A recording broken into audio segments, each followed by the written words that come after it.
I hope आप अच्छे होंगे। हम इस वीडियो के अंतर्गत देख रहे हैं कि कलाम के द्वारा जो आपका मेजर टेस्ट नंबर फर्स्ट लिया गया था 14/9/2025 को, तो इसमें किस प्रकार के 150 जो क्वेश्चन पूछे गए थे उन्हें देखेंगे। ये जो तृतीय श्रेणी अध्यापक भर्ती परीक्षा या थर्ड ग्रेड बोल सकते हैं या रीट मेंस, ये उसका क्वेश्चन पेपर है और लेवल फर्स्ट जो 1 to 5 वाले हैं उनका है। ठीक है, तो हम शुरुआत कर लेते हैं। लेकिन हम शुरुआत करेंगे जैसे हिंदी के क्वेश्चन हो गए, ठीक है, टीचिंग मेथड के, साइकोलॉजी के, मैथ के, इंग्लिश के, फिर उसके बाद जी के देख लेंगे लास्ट में। ठीक है, तो देख लेते हैं। अब जैसा देख पा रहे होंगे तो क्वेश्चन नंबर देखिएगा, यहाँ से आपके हिंदी से संबंधित क्वेश्चन स्टार्ट होंगे, तो हिंदी से संबंधित देख लेते हैं। जैसे 133 नंबर क्वेश्चन पूछा है कि किसी कठिन कार्य में सफलता प्राप्त करने के लिए सही मुहावरा कौन सा होगा इसमें से। तो कठिन कार्य में सफलता प्राप्त करने की बात कर रहा है तो वो हो जाएगा किला फतेह करना। इसका मतलब यही होता है किसी कठिन कार्य में सफलता प्राप्त करने के लिए। ठीक है, तो ऑप्शन नंबर इसका कह सकते हैं 3 सही हो जाएगा। नेक्स्ट देखिएगा, क्वेश्चन नंबर देखिएगा 134 है कि निम्न में से कर्मधारय समास का उदाहरण बताइएगा। इसमें से कर्मधारय समास में विशेषण विशेषी की बात होती है, तो देखिएगा लाल तो विशेषण है ना, लाल और मणि ये संज्ञा पद होता है, तो इसकी विशेषता बता रहा है, तो निश्चित तौर से यही राइट आंसर हो जाएगा। सिर दर्द की बात करें तो सिर में दर्द होता है, तो कहीं ना कहीं ये आपके तत्पुरुष समास में चला जाएगा। और तत्पुरुष का मतलब अधिकरण में पेपर होता है ना, तो अधिकरण तत्पुरुष हो जाएगा। जैसे काव्य निपुण, तो काव्य में निपुण होता है, तो मैं किस में आता है, अधिकरण में पेपर, तो इसमें भी अधिकरण तत्पुरुष हो जाएगा। वन मानुष, वन में निवास करने वाला बोल सकते हैं या वन में रहने वाला, तो मैं आगे वही अधिकरण तत्पुरुष। ओवरऑल देखा जाए ये तीनों है वो तत्पुरुष समास के उदाहरण थे, एकमात्र था जो कर्मधारय समास का उदाहरण था। क्वेश्चन नंबर 135 देखिएगा, इसमें से शुद्ध शब्द नहीं है वो बताना है। जैसे दुरावस्था सही है, फटकरी भी सही है, अप्लावित, जो यथेष्ट दे रखा है ना, ये गलत है क्योंकि यहाँ पर ट आएगा न कि ठ, तो बस यही गलती थी, तो इस वजह से इसका राइट आंसर 2 नंबर ऑप्शन हो गया है। क्वेश्चन नंबर 136 है, किस विकल्प में संधि सही है। तो संधि तो आप जानते होंगे, यानी सिंपल ही होती है। देखो अगर आप ध्यान से देखें, जैसे हम देखें जगत प्लस शांति, तो इसे बोलते हैं जग शांति, तो एक्चुअल में क्या है, ये सही है, लेकिन इसमें जगत है ना, इसमें अनंत आती है, तो इस वजह से गलत हुआ ये। अति प्लस उष्ण ये कह रखा है, इसके बाद वरना है अति उष्ण। एक अगर आप ध्यान से देखें, क्या देखें कि अगर यहाँ पे बड़ा उ है तो यहाँ पे तो छोटा उ की मात्रा है, तो इस वजह से गलत हुआ है, क्योंकि बड़ा उ की मात्रा आनी चाहिए थी तब सही होता। अब ये कह रहा है सागर प्लस उर्मी, सागर उर्मी, हालांकि ये शब्द तो सही है, लेकिन ये बड़ा उ है ना, वो सॉरी छोटा उ है, यहाँ पे बड़ा उ आता है उर्मी में, इस वजह से गलत हुआ है। उर्द यहाँ पे आ रहा है लास्ट में, और अदर यहाँ पे अ मिलकर आपन गया सवर्ण दीर्घ संधि, यानी इसे दीर्घ संधि बोल सकते हैं, जो स्वर संधि होती है। निश्चित तौर से पहले ऑप्शन नंबर 4 पे जाएंगे, बाकी सभी गलत थे। इनमें से स्त्रीलिंग शब्द कौन सा है, अगर आप ध्यान से देखें, अरावली पुल्लिंग हो जाएगी, और पीतल पुल्लिंग हो जाएगी, मिनट पुल्लिंग हो जाएगी। संसद एकमात्र है जो आपकी स्त्रीलिंग शब्द के अंडर में आएगी। ठीक है, तो ऑप्शन नंबर 4 सही हो जाएगा। अब ये कह रहा है संदिग्ध वर्तमान काल, आप भी जानते होंगे 3 ही प्रकार के काल होते हैं, या कह सकते हैं टेंस होते हैं, जो प्रेजेंट, कंटिन्यूअस और आपका फ्यूचर। तो वर्तमान काल होता है ना, उसके प्रकार दे रखे हैं, उसमें एक दे रखा होता है संदिग्ध। बताइए कौन सा एग्जाम्पल हो, जैसे बच्चे क्रिकेट खेल रहे हैं, तो ये आपका अपूर्ण वर्तमान काल होगा। कौन सा होगा, ये अपूर्ण वर्तमान काल होगा, जिसमें राह रही आती है ना मोस्टली। अगर ये कह रहा है कि अक्षत खेत में काम करता होगा, अगर ताती थी आ जाती, उसके बाद गा की गे आती है, तो निश्चित तौर से हम ऐसा मानते हैं कि वो संदिग्ध वर्तमान काल होता है, तो ऑप्शन नंबर 2 सही हो जाएगा। इसमें पढ़ा होगा, ये पास्ट की बात हो गई, यानी पढ़ा होगा, तो इस वजह से गलत हुआ है।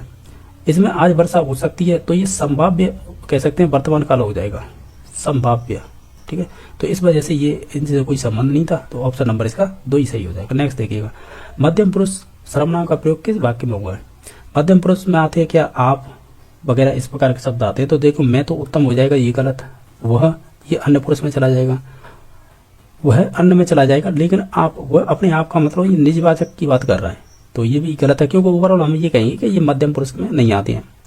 अब है आप भला तो जग भला, ये आप मी से आपकी बात कर रहा है, वो फिर ये निज में ही चले जाते हैं, ये भी नहीं होगा। ओवरऑल ऑप्शन नंबर 3 सही होगा कि आप कल मेरे घर अवश्य पधारिएगा, तो यहाँ पे आप मध्यम पुरुष के लिए यूज हुआ है, तो ऑप्शन नंबर 3। वैसे देखने से पहचान रहा था, अगर आप पहचानते तो आसानी से पहचान जाता। 140 नंबर में विशेषण नहीं है, अगर आप ध्यान से देखें, दया, दया क्या है, ये आपकी भाववाचक संज्ञा हो जाएगी, बाकी प्राथमिक, अच्छा, प्रश्न, ये सभी आपके विशेषण हो जाएंगे। क्वेश्चन नंबर आपका 141 है, एडगर डेल के अनुभव शंकु के अनुसार निम्नलिखित में से किस विकल्प में शिक्षण सहायक सामग्री उनके प्रभावशीलता के घटते क्रम में दर्शाया गया है। आपने एक अनुभव शंकु इस प्रकार का पढ़ा होगा, वो ये एडगर डेल के द्वारा दिया गया था, अनुभव शंकु मॉडल। ये शंकु ये है ना, ये मॉडल था। इसमें अगर ऊपर से नीचे की तरफ आते हैं तो आपकी कह सकते हैं जो शिक्षण सहायक सामग्री प्रभावशीलता बढ़ती है, क्या होती है, बढ़ती है। और जब नीचे से ऊपर जाते हैं तो प्रभावशीलता घटती है। तो ये घटती की पूछ रहा है कि नीचे से ऊपर। इसमें सब दिए होते हैं, जैसे वास्तविक ज्ञान, रोल कह सकते हैं, जो रोल मेथड होती है ना, जिसमें बच्चे की भूमिका होती है, तो वो वाली। फिर ये हो गया। इसके अलावा जो भी दृश्यमान चीजें होती हैं, इस प्रकार जाके लास्ट में ये शाब्दिक पर होता है। इस प्रकार का ऑप्शन देख लो। ये चीजें पढ़नी पड़ेंगी आपको, हालांकि ये टफ पूछ लिया है और ये मोस्टली तो ये क्वेश्चन बनते हैं। ये बताइएगा जो एडगर डेल है, उन्होंने कौन सा सिद्धांत दिया था, अनुभव शंकु, किससे संबंधित है, शिक्षण सहायक सामग्री से। तो ये बताइए इनकी जो स्टेटमेंट आते हैं कि बताइए कि इन्होंने जैसे कि प्रभावशीलता का घटता क्रम किस प्रकार होगा, नीचे से ऊपर होगा या ऊपर से नीचे होगा, या प्रभावशीलता का बढ़ता क्रम ऊपर से नीचे होगा या नीचे से ऊपर होगा या ऊपर से नीचे। इस प्रकार के क्वेश्चन मोस्टली आप प्रीवियस के देखेंगे तो मिलेंगे।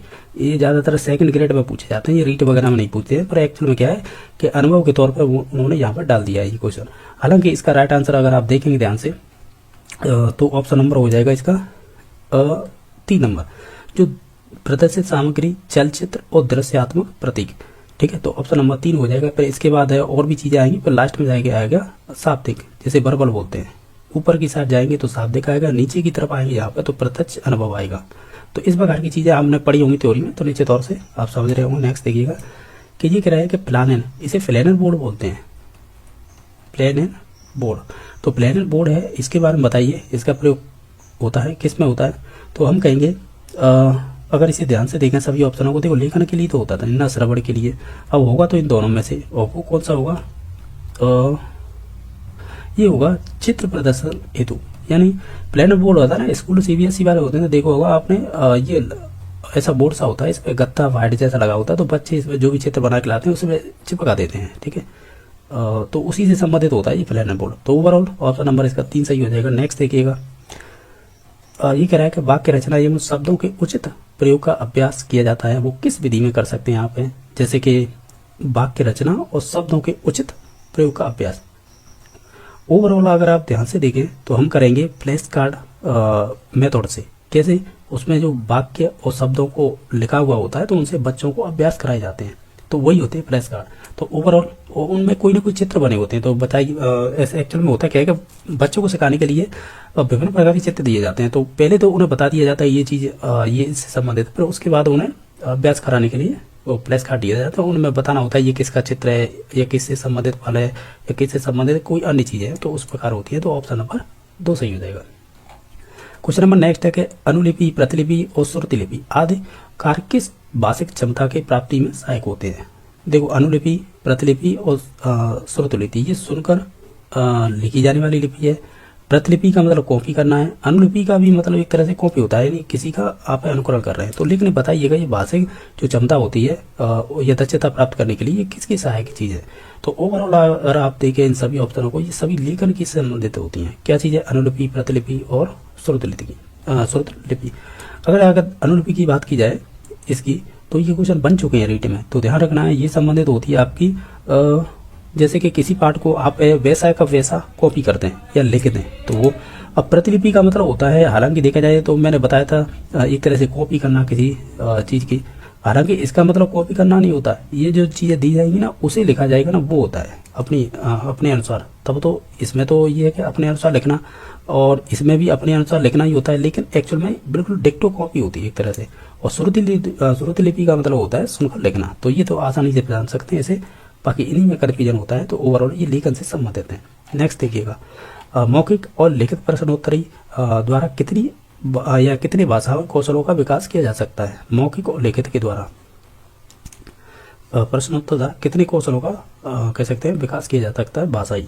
तो ओवरऑल देखें तो देखिएगा एक्चुअल में होता क्या है, आप भी जानते होंगे इस चीज को, किसको, कि जो हम जब स्किल की बात करते हैं ना, यानी कौशल, तो चाहे तो आपसे मूलभूत बोल रहे हैं या आधार पूछे या कैसे भी पूछे, वो 4 ही कौशल होते हैं, वो भी LSRW।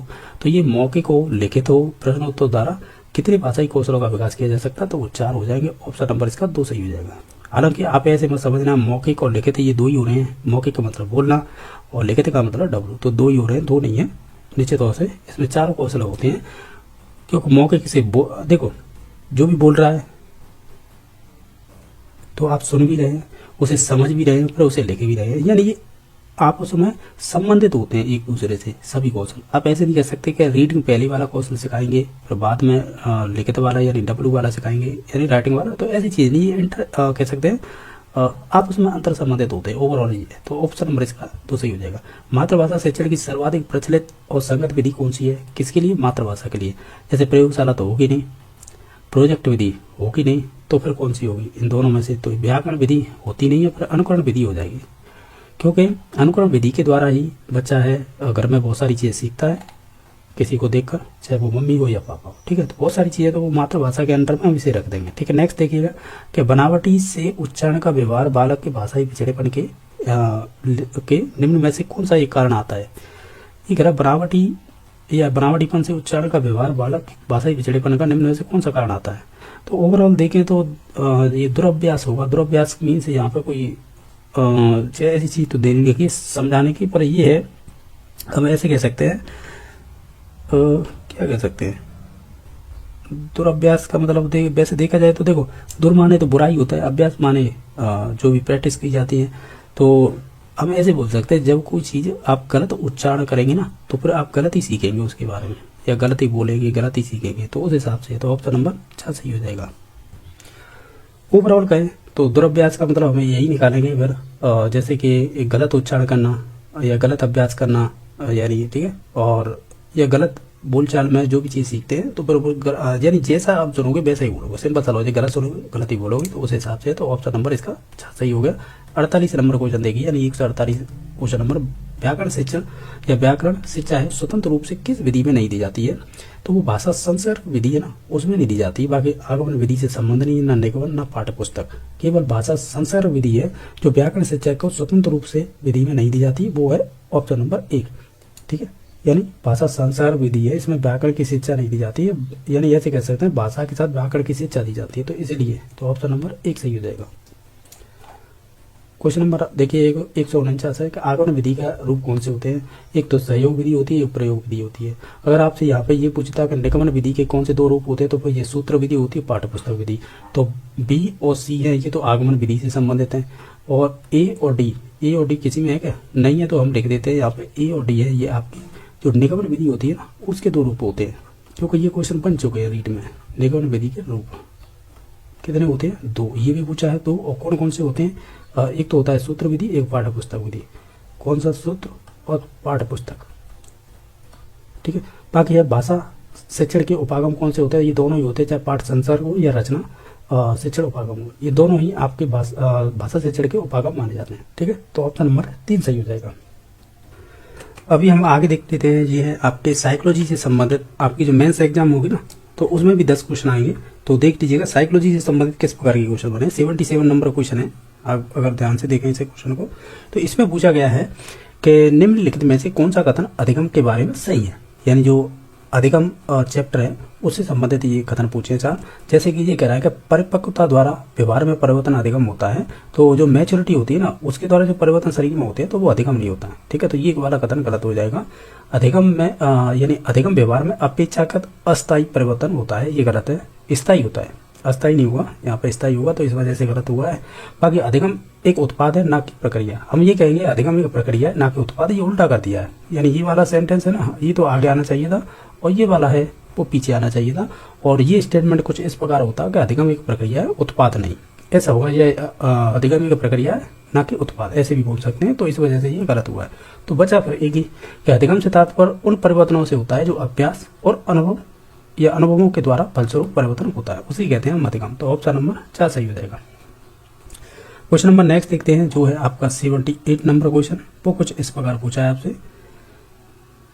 इस क्वेश्चन में ये कहा गया है आपसे कि कीर्ति हमेशा बैडमिंटन खेलने में उत्साह महसूस करती है और चुनौतियों का सामना करती है। वह टूर्नामेंट में भाग ले रही थी, किंतु जैसे ही उसने खेलना शुरू किया उसके बाएं पैर में ऐंठन होने लगी, लेकिन दर्द और परेशानी के बावजूद वह खेल खत्म करने में कामयाब रही और वो जीत गई। तो उसके पास किस प्रकार की मोटिवेशन या प्रेरणा थी? तो कहीं ना कहीं वो आंतरिक रूप से मोटिवेट थी, तो ऑप्शन नंबर इसका कह सकते हैं 2 नंबर ऑप्शन हो जाएगा। क्वेश्चन नंबर देखिए 79 है। ये आरपीएससी सेकंड ग्रेड टीचर बनते हैं ना, तो उसमें करीबन ज़्यादा नहीं तो 50 से 60 वाला ये वाला क्वेश्चन पूछ लिया है जब से हो रही है। और विभिन्न जो एग्जाम होते हैं जैसे एचटेट वगैरह हो गए, रीट हो गई या अन्य परीक्षा हो गई, उनमें इतनी बार पूछ लिया है ये क्वेश्चन। तो ये पूछा है क्वेश्चन के एक अर्जित अभिप्रेरणा जिससे प्रेरित होकर बालक अपने कार्य को इस ढंग से करता है कि उसे अधिक से अधिक सफलता मिले, तो कह सकेंगे इसे हम उपलब्धि अभिप्रेरणा कहते हैं। इंग्लिश में कहें तो अचीवमेंट मोटिवेशन। ये आपके एटकिंसन के द्वारा दिया गया था कब, 1961 में। तो ऑप्शन नंबर 4 सही हो जाएगा। क्वेश्चन नंबर आपका 80 है। वो अभिप्रेरक शक्ति जो हमारे ध्यान को आकर्षित करे, उसे किसी वस्तु, उद्दीपन या कार्य विशेष के संपादन में बराबर बनाए रखने में या बनाए रखकर हमें वांछित उद्देश्यों की पूर्ति में सहयोग करती है या सहयोग प्रदान करती है, तो उसे हम रुचि कहते हैं। यानी जो हमारा इंटरेस्ट होता है उसी के बारे में ये खत्म था। नेक्स्ट देखिए 81 नंबर क्वेश्चन या 81। ये करके प्याजी के अनुसार संज्ञानात्मक विकास की किस अवस्था में बालकों में भाषा का विकास है वो ठीक प्रकार से प्रारंभ हो जाता है तथा भाषा अभिव्यक्ति का माध्यम बनने लगती है। तो ये कहीं ना कहीं पूर्व सक्रियात्मक अवस्था होती है ना, 2 नंबर की अवस्था होती है, 2 से 7 वर्ष मानी गई है।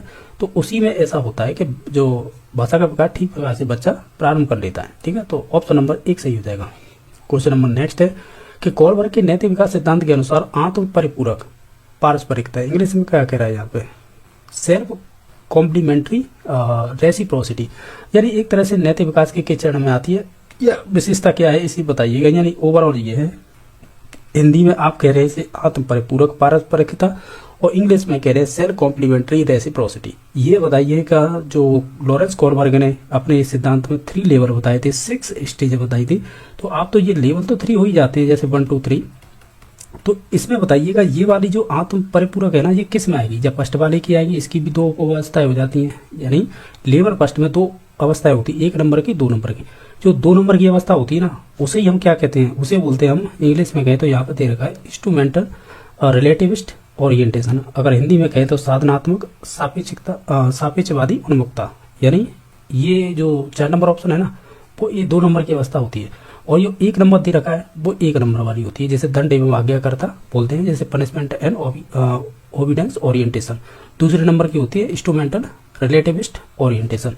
तो ओवरऑल कहा जाए तो ऑप्शन नंबर 4 सही हो जाएगा। मैंने तो बताने के लिए बताया था, ये 3 लेवल होते हैं जिसमें से फर्स्ट लेवल 3 लेवल होते हैं जिनमें से फर्स्ट लेवल होता है, उसमें 2 अवस्थाएं चलती हैं, एक दंड एवं आज्ञाकर्ता और दूसरी चलती है साधनात्मक सापेक्षवादी उन्मुखता। ठीक है, तो यही पूछा गया, ऑप्शन नंबर 4 सही हो जाएगा। इसे ही बोलते हैं हम जो है ना साधनात्मक टिट फॉर टैट वाली अवस्था, इसे ही कहते हैं, जैसे कुछ ऐसा। ठीक है, तो ऑप्शन नंबर इसका 4 सही हो जाएगा। क्वेश्चन नंबर नेक्स्ट देखिएगा, ये पूछा है 83 नंबर कि निम्नलिखित में से किस क्षेत्र में शिक्षा मनोविज्ञान का महत्व स्पष्ट रूप से दिखाई देता है।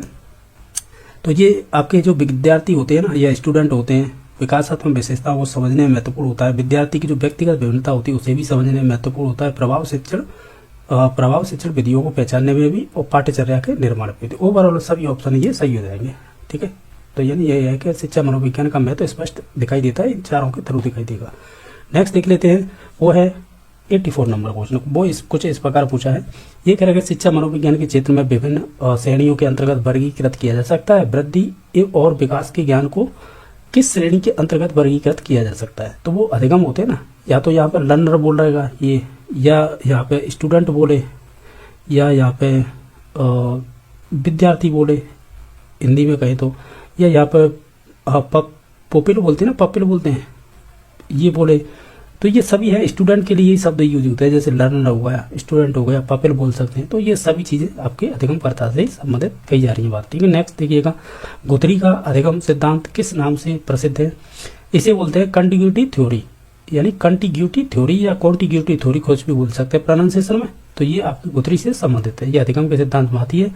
अगर बात करें ट्रायल एवं एरर, इधर देखिएगा ट्रायल एवं एरर है, ये आपके थॉर्नडाइक से संबंधित है। लॉ एफ इफेक्ट है, ये मुख्य नियम में आता है, ये भी थॉर्नडाइक से संबंधित है। रेनफोर्समेंट है, ये आपकी स्किनर से संबंधित है। ओवरऑल ऑप्शन नंबर 1 ऐसा था जो गुथरी से संबंधित था।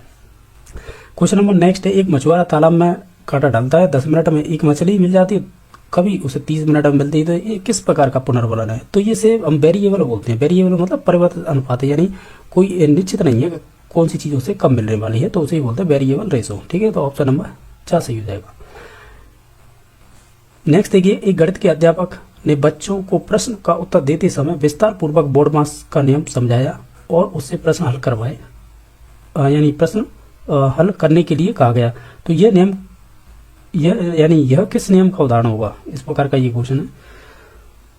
ओवरऑल देखिए आप सभी ऑप्शनों को ध्यान से, ये हो जाएगा आंशिक क्रिया का नियम, ऑप्शन नंबर 1 सही होगा। अभ्यास का कह सकते हैं अगर ये आंशिक क्रिया का नहीं होता, ठीक है, बाकी परिणाम से कोई संबंध नहीं है। बहु अनुक्रिया, यानी आप ऐसे सोच रहे हो मैं तो प्रैक्टिस करवाई जाएगी, ये भी नहीं होगा, ऑप्शन नंबर केवल 1 ही होगा। नेक्स्ट देखिए दांतों का निर्माण है, तो दांतों का निर्माण है वो आपकी जो प्रेगनेंसी स्टेज होती है ना, उसी में, यानी बच्चा गर्भ में डेवलपमेंट होता है ना, उस दौरान ये चीजें हो जाती है, जैसे उसके सिर पर बाल आना, ठीक है, और यह दांतों का निर्माण होना, या अन्य चीजें जो भी होंगी वो सब हो जाती है, ठीक है। नेक्स्ट देखिएगा विकास का सिद्धांत नहीं है, निरंतरता का होता है, एकीकरण का होता है, पूर्वानुमेयता का होता है, लेकिन तत्परता का नियम नहीं होता। तत्परता तो आपके थोंडाई के जो मुख्य नियम होते हैं ना, उनमें आते हैं, जैसे तत्परता, अभ्यास, प्रभाव, ये चीजें आपने पढ़ी होगी। तो ओवरऑल ऑप्शन नंबर 2 सही हो जाएगा।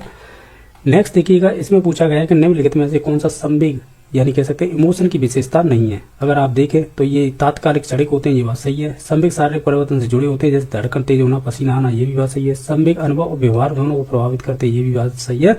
और संवेग हमेशा तर्क संगत और स्थिर होते हैं, ये वाला कहना गलत हो जाएगा। तो ऑप्शन नंबर 4 सही हो जाएगा। पूछा गया है कि आपको एक अभिकथन दे रखा है जो है पावलर के प्रयोग में घंटी को बार बार भोजन से जोड़ने पर कुत्ता केवल घंटी की आवाज पर लार टपकाने लगा था, और इसका रीजन दे रखा है कि क्योंकि भोजन यूएस था और घंटी सीएस के बार सहयोग से यूसीआर और सीआर बन गई थी। ये बात सही है, यानी कह सकते हैं आपने भी थ्योरी पढ़ी होगी, अगर आप कुत्ते के सामने केवल घंटी दोगे कोई अनुक्रिया नहीं करेगा, लेकिन आप भोजन के साथ में अगर घंटी देते हो सीएस देते हो, तो क्या होगा, ये जो यहाँ पे जो रिएक्शन होगी ना, यानी अनुक्रिया होगी, वो ये यूसीएस के थ्रू होगी, तो ये यूसीआर में चेंज हो जाता है।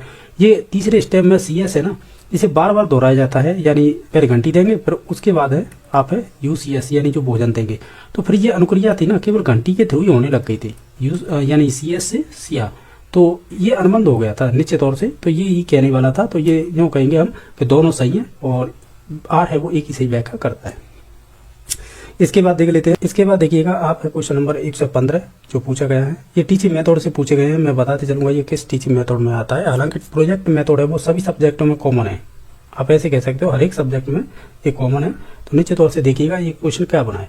ये कह रहा है कि प्रोजेक्ट सामाजिक वातावरण में पूर्ण संलग्नता से किया जाने वाला एक उद्देश्यपूर्ण कार्य है, तो ये किससे संबंधित है। ये जॉन डीवी का ही स्टेटमेंट है, इसी के द्वारा ये विधि दी गई थी। नेक्स्ट देखिएगा कि 116 नंबर का क्वेश्चन ये है कि प्रायोजना कार्य के संबंध में निम्नलिखित में से गलत कथन बताइएगा। आप इन सभी को पढ़ लीजिएगा। जैसे ये गेस्टोल्ड पर आधारित थी, ये नहीं थी।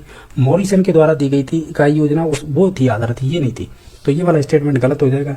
ये गतिविधि मतलब आधारित होती है न केवल अवलोकन पर, ठीक है। इस छात्र की गतिविधि शिक्षक द्वारा नियंत्रण की जाती है, ये वाला भी स्टेटमेंट गलत हो जाएगा। बाकी इसमें जीवन उपयोगी वास्तविकता होती है, तो कह सकते हैं 2 और कह सकते हैं 4 नंबर ऑप्शन है, यानी बी और डी।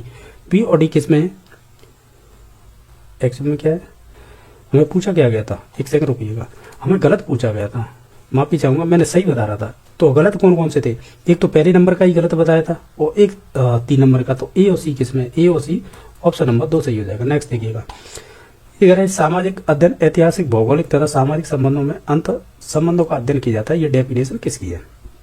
तो ये डेफिनेशन संबंधित हो जाएगी आपकी जेम्स हैविंग की। ये कह रहा है सामाजिक अध्ययन इनके बीच संबंधों का अध्ययन होता है, तो वो सभी का होगा, मानव यानी मानव हो, मानव संस्थाएं, मानव पर्यावरण हो, ये सभी हो जाएंगे। तो ऑप्शन नंबर डी सही हो जाएगा। नेक्स्ट देखिएगा क्वेश्चन नंबर नेक्स्ट देखिएगा जो 106 नंबर है। आपके जो मैथ से संबंधित क्वेश्चन आएंगे वो देख लीजिएगा। मैथ से 5 क्वेश्चन आएंगे, 4 टीचिंग मेथड के, इस प्रकार ये 9 क्वेश्चन हो जाएंगे, ठीक है। तो देखते चलिएगा। ये कह रहा है कि निम्न में से असत्य कथन बताइएगा। जैसे प्रत्येक पूर्णांक एक परिमेय संख्या, ये स्टेटमेंट सही है। प्रत्येक प्राकृत संख्या एक पूर्ण संख्या, ये भी बात सही है। प्रत्येक परिमेय संख्या एक पूर्ण संख्या, ये गलत है। आप ऐसे कह सकते हैं परिमेय संख्या एक बड़ा भाग है, इसके अंडर में यहाँ आएंगे आपकी पूर्णांक संख्या, प्राकृत संख्या है, और जो भी आपके पूर्ण संख्या वो सभी इसी के अंडर में आती है, किसके, ये परिमेय के अंडर में। तो ये वाला ये स्टेटमेंट है ना कि प्रत्येक परिमेय संख्या है वो पूर्ण संख्या, ये वाला स्टेटमेंट गलत हो जाएगा। नेक्स्ट देखिए, इनमें से कौन सी संख्या अशांत आवृत्ति दशमलव संख्या के रूप में दर्शाई जा सकती है, तो वो ऑप्शन नंबर इसका 3 सही हो जाएगा। 3/11 है ना, ये आपकी अशांत आवृत्ति दशमलव संख्या के रूप में दर्शाई जा सकती है और रिपीटेशन बना रहता है इसलिए। नेक्स्ट देखिएगा, ये संख्या दे रखी है, तो इनका एचसीएफ यानी महत्तम समावर्त दे रखा है 6, तो सबसे बड़ी संख्या कौन सी होगी? तो इस अनुपात के यानी जो दे रखा है ना 5:6:8:6 8:9, तो इसके आगे 6 रखिए और इसमें मल्टीप्लाई कर दीजिएगा सभी से। जैसे 6 का गुणा 5 से करेंगे 30, 6 का गुणा 6 से करेंगे 36, 6 का गुणा 8 से करेंगे तो 48, 6 का गुणा 9 से करेंगे तो 54। इसमें सबसे बड़ी संख्या कौन सी है? 54। तो यही राइट आंसर होगा। कह रहा है कि किसी वर्ग की प्रत्येक भुजा में अगर 25% की वृद्धि करने पर उसके क्षेत्रफल में क्या प्रभाव पड़ेगा? आप भी जानते होंगे वर्ग का क्षेत्रफल होता है भुजा स्क्वायर, ठीक है। एक्चुअल में क्या है कि हमें क्षेत्रफल पूछा है, तो आप ही जानते होंगे भुजा स्क्वायर होता है ना, भुजा गुणा भुजा।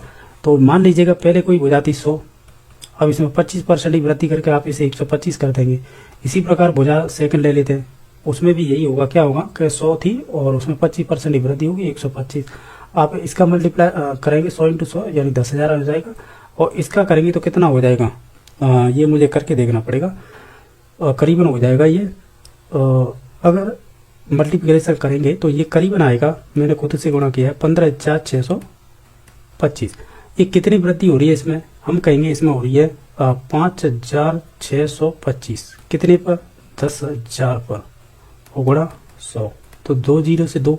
अब इसके बाद ये पॉइंट लग जाएगा किसमें? इसमें। तो नीचे तौर से हम कहेंगे 56.25% की वृद्धि होगी। इसमें ऑप्शन है, ऑप्शन नंबर 2 दे रखा है, ठीक है। तो इसका ऑप्शन नंबर 2 सही हो जाएगा। नेक्स्ट देख लेते हैं, और नेक्स्ट क्वेश्चन देख लेते हैं। आपका कोई अन्य तरीका आता है तो उससे भी कर सकते हैं। ये अगर 5 वस्तुओं का विक्रय मूल्य है वो 6 वस्तुओं के विक्रय मूल्य के बराबर है, तो लाभ प्रतिशत या हानि बताइएगा क्या होगी? ये कह रहा है 5 वस्तुओं का जो विक्रय मूल्य यानी एसपी है वो आपकी 6 वस्तुओं के सीपी के बराबर है, यानी क्रय मूल्य के बराबर है।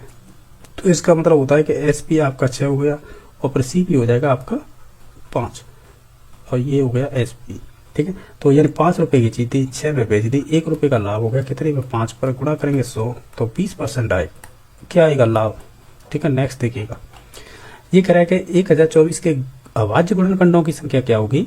आप है 2 की पावर 10, यानी कह सकते हैं 2 गुणा 2 गुणा 2 गुणा 10 बार लिखेंगे, तो ये आपकी अभाज्य गुणनखंडों की संख्या है वो 10 आ जाएगी, ठीक है। तो ऑप्शन नंबर 2 सही हो जाएगा। क्वेश्चन नंबर नेक्स्ट है कि 1/3 भाग कह सकते हैं भाग का चिन्ह है ये, और 2/3 प्लस 4/3 इंटू 5/3 माइनस 6/3 का, यानी का मतलब मल्टीप्लिकेशन होगा, और 7/, कह सकते हैं 3 है, और बताइए कितना होगा।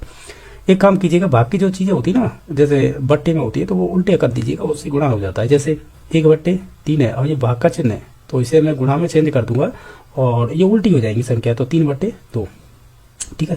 फिर उसके बाद क्या बचा? 4/3, फिर मल्टीप्लिकेशन 5/3 माइनस 6/3 इंटू जो काल लिख रहा है ना उसकी जगह गुणा कर दिया 7/3। अब बोर्ड मास के अनुसार है, पहले हमने भाग कर लिया, अब उसके बाद गुणा करेंगे। तो इसका इससे गुणा करेंगे 3 × 3 3 × 6 प्लस, अब इसका इससे गुणा करेंगे 20/9, अब माइनस इसका इससे गुणा करेंगे 42/9। अब एक्चुअल में क्या है कि पहले हम इसे इन दोनों को सॉल्व करेंगे, क्योंकि बोर्ड मास के अनुसार पहले प्लस आएगा फिर उसके बाद माइनस, ठीक है। तो अगर आप कर लीजिएगा इसे, अब आगे एक्चुअल में करेंगे क्या, पहले इसे स्टेप वो कर लेंगे फिर इसे घटा देंगे। तो आप इसे डायरेक्टली एलसीएम ले लीजिएगा 9 और कह सकते हैं 6 का, तो 54 आएगा। 54 का भाग है, सॉरी 6 का भाग 54 में देंगे तो 9 बार, 9 का गुणा 3 से करेंगे तो 27, प्लस 9 का भाग अगर 54 में देंगे 6 और 6 का गुणा करेंगे 20 से तो 120, ठीक है, माइनस 42/9। अगर आप इन्हें जोड़ेंगे तो 7 और यानी 147 हो जाएगा, ऊपर बट्टे में आएगी 54 और माइनस हो जाएगी 42/9। अब एक्चुअल में क्या है कि 54 और 9 का आपको कह सकते हैं एलसीएम लेना होगा, तो ये आएगा आप देख लीजिएगा करके, तो ये करीबन आ जाएगा 54 ही आ जाएगा, ठीक है। 54 का भाग 54 में देंगे एक बार, 1 का गुणा 47 थे तो 47 माइनस, और 9 का भाग है आप 54 में देंगे 6 बार, और 6 का गुणा आप इससे करेंगे तो कितना होगा? 6 दूनी 12, 6 चौक 24 है 25, यानी या तो सही है ना 25, यानी सही है। ये हो जाएगा 147 माइनस 200 कह सकते हैं 52, क्योंकि 252,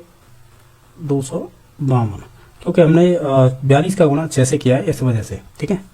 अब इसके बाद इन्हें घटा लीजिएगा, क्योंकि ये माइनस की है कौन 252 और से 147 प्लस की है, इसे घटाएंगे तो कितना आएगा? ये करीबन आएगा, घटाने के बाद है 105, किसके? माइनस के, बट्टे में 54। इसे 3 से काटिएगा, 3 × 3 = 9, और कह सकते हैं 3 × 5 = 15, और नीचे आएगा और 3 से काटेंगे 3 × 3 8 24, यानी अब लास्ट में निकल के आएगा -35/18।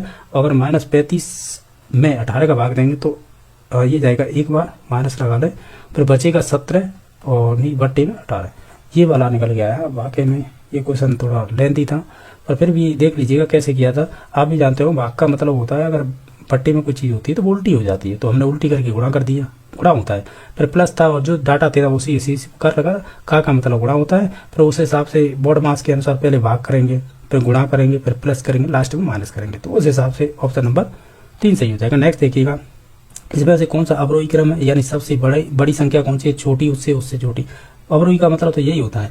अब इसमें बट्टी में दे रखी है तो कोई बात नहीं, आप जीरो लगा के देख लीजिएगा, डायरेक्टली मालूम पड़ जाएगा। जैसे आप है इसमें से कोई भी ऑप्शन ले लीजिएगा, जैसे कि हम बात करें पहले को ले लें, चलो पहले को ले लेते हैं।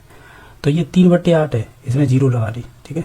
फिर है 2/5, इसमें जीरो लगा ली। फिर है 4/5, इसमें जीरो लगा ली। अब देखिएगा 8 चौक 32 होते हैं, तो इसका मतलब 38 24 3 बार देना होगा। फिर बचेगा कितना आंसुल में 2, तो 38 24 आंसुल 6 बचेगी, और फिर उसमें जीरो बढ़ा के देंगे तो 8 6 48 और 7 8 56, यानी आप कह सकते हैं 3.7 बार।